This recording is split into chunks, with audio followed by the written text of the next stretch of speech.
तिमी को हो नि Adam Paulel, Dada पनि दादा Paulel, मम्मी पनि दादा मम्मी Paulel. अब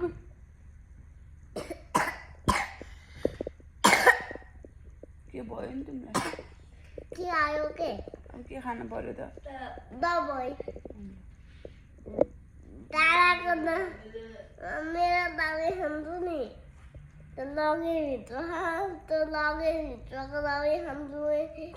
मासु किराको खाने त्यही दबाई खान्छु कि पाइप हालेर तिमीलाई नि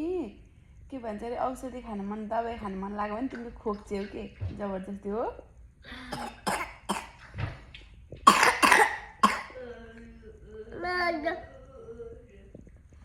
म खोकी लाग्यो मैले दबाई खान्छु नि